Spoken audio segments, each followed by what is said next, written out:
finished good, and it includes activities like production planning, production scheduling, quality control, and so manufacturing and production are the aspects of this step in this manufacturing process. There are multiple manufacturing environment which are also considered here, like make to order, make to stock, engineer to order. So it also includes managing the productions network, productions equipments and facilities, and also the transportations aspect of the production. Okay, so now the next process is deliver. So what is deliver? Deliver is basically the process involves the transporting the finished goods to a customer, and it includes multiple activities like transportation planning, defining route, defining delivery schedules.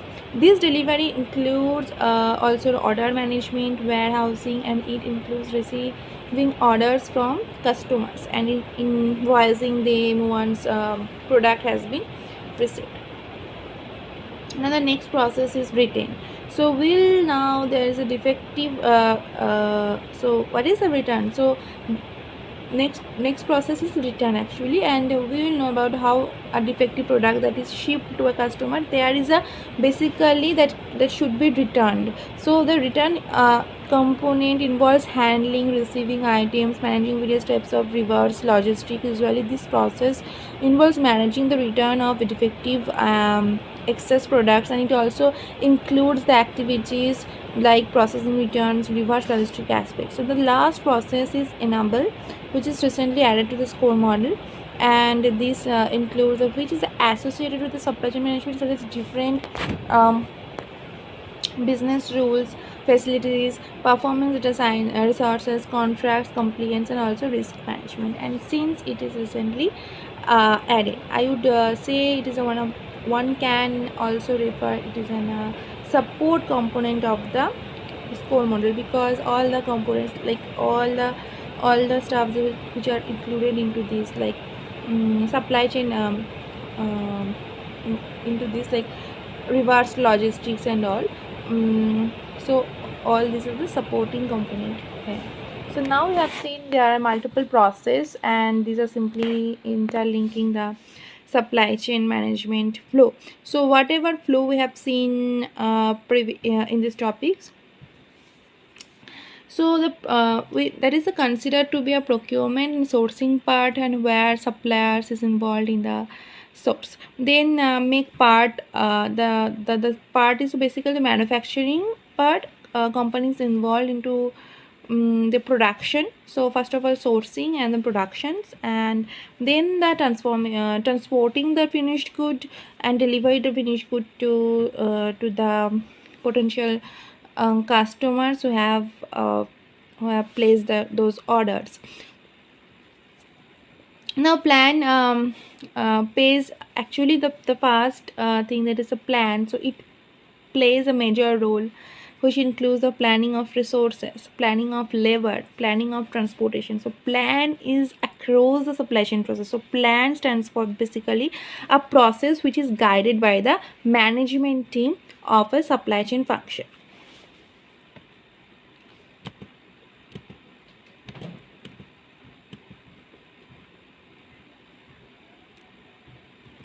We'll now discuss about the different KPIs and that are measured in the SCORE model. So now what happens is the SCORE model has been already defined, and so the KPIs is the first KPI is the perfect consumer order fulfillment, in which basically talks about the consumer order delivery performance, or performance to all the customers orders that we have fulfilled. Then second is perfect supplier order fulfillment, where how supplier performance actually this is evaluated and it is measured. Then third part is the perfect return order fulfillment. So these are the customer order fulfillment, supplier order fulfillment, and return order fulfillment. So this talks about how the return material has been fulfilled. Then it also talks about the fulfillment of the cycle time. One can also refer this as a lead time to close or fulfill the order. So very important is it also to measure the supply chain agility. So what agility? It actually measures how agile or flexible our supply chain was to manage the unplanned scenario like spike orders, certain situations which are not in a control like strike, food, flood, and other situations. So it also measures total supply chain management cost, which includes material acquisitions cost, inventory holding cost, labor cost, related cost. So all these costs are measures in the matrices. It also measures the returns on investment, that is ROI, and that is basically the returns on fixed assets, or basically return on the working capital. It also measures what are the types of material used, like we say renewable materials or non-renewable material, and this is used in manufacturing, let's say packaging or transportation activities. It also measures what kind of energy is consumed, including electricity and fuel. It also measures how much water has been consumed, and it also measures how much emissions are generated basically in the form of CO2. It also measures how much waste is generated through different activities of manufacturing and let's say logistics. It also measures the diversity and inclusion. So diversity can be based on a gender, so it can be based on age group and other indicators. So then the score model also measures wage level, basically salaries of supply chain staff, and that is basically wage level. And it also measures the training and number of hours that train of the training, and the training number of hours of that trainings conducted, a number of skills that are built by the supply chain professionals. So these are all KPIs and matrices which are basically measured as a standard guideline across the score model. So advantages of the score model is we all know that there are several advantages of the score model, but we have captured some of them. So first, as the common language across the industry, and it provides a common platform.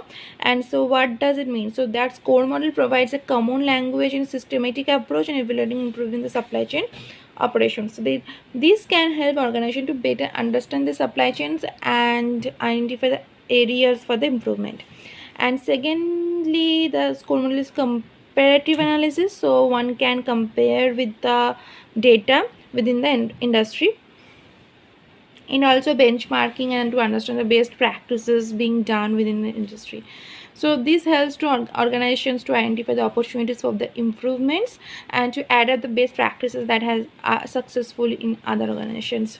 And third, I can say that of the advantages of this score model is improves the performance significantly, and it gains a competitive advantage by using score model to analyze and to improve the supply chain operations. Organizations can often achieve significantly efficiency, effectiveness, and also cost savings by improving. So all of these are from score models. So we have covered a lot. They are significantly this core model is significantly helping industries to measure their effectiveness in the supply